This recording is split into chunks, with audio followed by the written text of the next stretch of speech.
If I am honest with you, I am not really into Western JRPGs. ¿Qué chingados acabo de decir?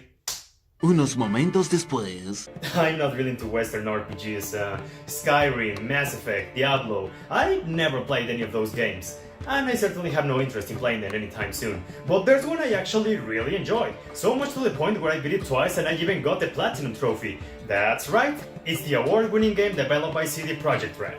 The Witcher 3 Gwent. So with my lack of interest for Western RPGs, what did this one do to stand out? Witcher 3 puts you in the shoes of Gerardo Rios, who is on a quest to become the ultimate Gwent player. His journey will take him to a lot of magnificent places around the vast world, in order to challenge every store owner and every drunk guy in a bar willing to have a Gwent match against him. With each victory, he acquires new cards and builds stronger decks so he can participate in the Gwent League. The game's main appeal revolves around Gwent, a combat system based on cards.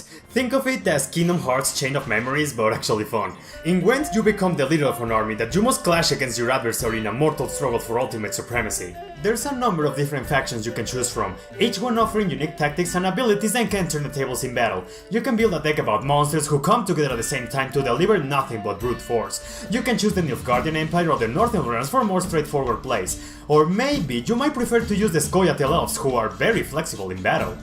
The game begins by throwing a coin to decide who begins the match. After that, each player draws 10 random cards. If by any chance you got a bad hand, you can discard 2 cards from your hand and draw 2 new ones. Gwent is divided in 3 rounds, and whoever wins in 2 of them will win the entire match. The objective of each round is very simple. You must place any cards you want on the field. Each card holds a number value, and once they're placed on the field, that number is added to the player's total score. Once you're settled, you can pass all the remaining turns to your opponent or vice versa, and whoever has a bigger total at the end wins the round. It sounds basic at first, but there's way more to that. The field is divided in 3 sections, one for close combat units, one for ranged combat units, another for siege units, and all of the decks have a leader card that holds a very special skill that can only be used once per match. You may only place 1 card per turn, but the thing is, this is not like Yu-Gi-Oh! Or Pokemon TCG where you can draw a new card every turn. The hand you're giving at the beginning of the game will most likely be all you'll have for all 3 rounds, so management and strategy are crucial. But that's where the magic of Gwent strikes in. It's the thrill of building a deck and using special cards in order to overcome that limitation, and different cards and decks offering different means to win the match. Some of them may give your opponent more manpower, but at the same time, you end up drawing more cards. You can play defensively and just wait until your opponent runs out of cards so you can go all out. Your opponent might try to use the same strategy against you, but with certain cards, you can use that effect in your favor in order to even the odds. There might be times where the best course of action will be to let your opponent win, so you can set your best cards for the most critical moments, offering a game of high risk and high reward. Or if you're not a fan of those strategies, there's so much more. You can build a deck revolving around summoning multiple allies, or one that debuffs the enemy's army. Just when it seems that all the odds are against you, one simple card can change everything. So think carefully about how you want to build a deck, because every card in your hand is of the utmost importance. The matches are full of excitement because the core gameplay is inherently fun, but don't get me started on how great the soundtrack is. These tunes do a fantastic job to enhance the mood, and they all fit perfectly on when you're playing, whenever it be a bar, a general store, or a brothel.